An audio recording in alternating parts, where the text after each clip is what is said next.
ایران کے بادشاہ نے اپنے بیٹے کو پڑھانے کے لیے ایک استاد صاحب کا بندوبست کیا۔ استاد صاحب کو کہا کہ میرے بچے کو دین پڑھائیے، میں چاہتا ہوں کل اس نے عنان حکومت کو سنبھالنا ہے تو یہ دین سے آگاہ ہو جائے، اس کو کچھ سکھائیے، پڑھائیے۔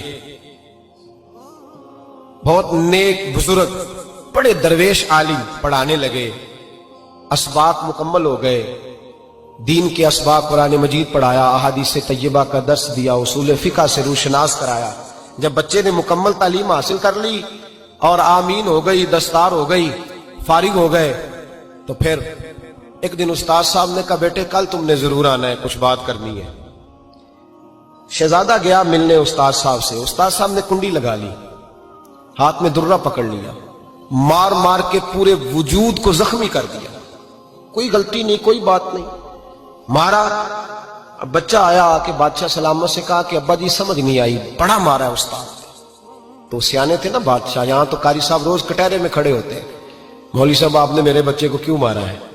آپ 8,000 کے مولوی ہیں، میرا کئی کروڑ کا بچہ ہے، سویرے بدل لیں گے، خبردار آپ نے بچے کو ہاتھ لگایا، اپنی حیثیت میں رہے معاذاللہ۔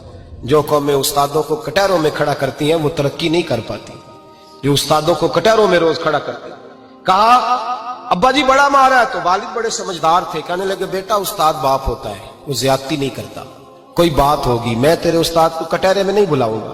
اماں سے بات کی، اماں کہنے لگی بیٹا میں تیرے باپ سے کیسے بات کروں، ڈر آتا۔ وقت گزر گیا، 22 سال بیت گئے، 22 سال گزر گئے، بادشاہ کا انتقال ہوا، شہزادہ تخت پہ بیٹھا، پہلا حکم یہ دیا کہ میرے استاد کو بلاؤ، پہلا حکم۔ استاد جی بوڑھے ہو گئے تھے، چھڑی کے اوپر ٹیک لگا کے آئے اور بھویں سفید ہو کے جھک گئی تھیں، یوں آنکھ کھول کے بڑی مشکل سے دیکھا، کہنے لگے شہزادے حکم ہو۔ کب میں شہزادہ نہیں، اب میں بادشاہ بن گیا ہوں۔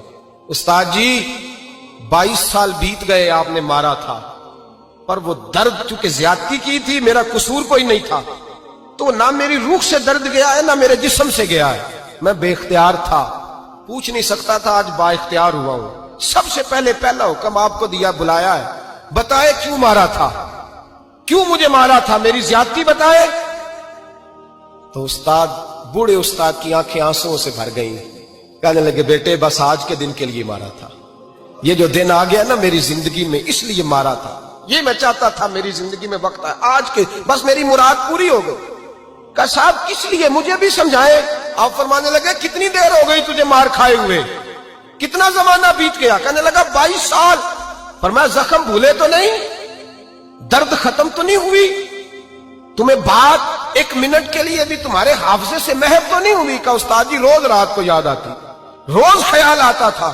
استاد کہنے لگے بھائی تو بے اختیار تھا، پوچھ نہیں سکا، 22 سال تجھے یاد رہا، مجھے پتا تھا تو ایک دن حکمران بنے گا، میں نے تجھے اس لیے مارا تھا کہ بیٹے یاد رکھنا، کسی پہ ظلم نہ کرنا، اگر تجھے 22 سال تک یاد رہا ہے تو جس پر تو ظلم کرے گا اسے بھی قیامت تک یاد رہے گا، اور یہ یاد رکھنا تو آج با اختیار ہوا تو تو نے مجھے بلا لیا ہے، قیامت کے دن غریب با اختیار ہو جائیں گے، مظلوم با اختیار ہو جائیں گے، وہ با اختیار ہوں گے، للہ الواحد القہار، رب کریم کی بارگاہ کے اندر ان کا اختیار ہوگا، اکیلے اللہ کی حکمرانی ہوگی، پھر وہ بلائیں گے بڑے بڑے کج کلاہ، دنیا میں جن کی پگڑیاں اونچی تھیں وہ سر جھکائے کھڑے ہوں گے، دنیا میں جو ڈکٹیٹر بنتے تھے ان کی پشتیں لال ہوں گی، ان کو غدار لکھا جائے گا، قیامت تک نہیں بھولے گا۔ ظلم کرنا تو سوچ سمجھ کے کرنا، اتنا کرنا جتنا تم سہ سکتے ہو، اتنی زیادتی کرنا جتنی قیامت میں تم برداشت کر سکتے ہو۔ میرے نبی کریم صلی اللہ علیہ وسلم نے فرمایا ظلم سے بچو، یہ قیامت کے اندھیروں میں سے ایک اندھیرا ہوگا، زندگی میں زیادتی نہ کریں، اگر تھوڑی دیر کے لیے کوئی چیز برداشت کر جائیں گے تو وہ فائدہ دے جائے گی، کچھ دیر کے لیے اگر سہ جائیں گے تو نفع مل جائے گا، سہنے کی کوشش کریں لیکن زیادتی نہ کریں۔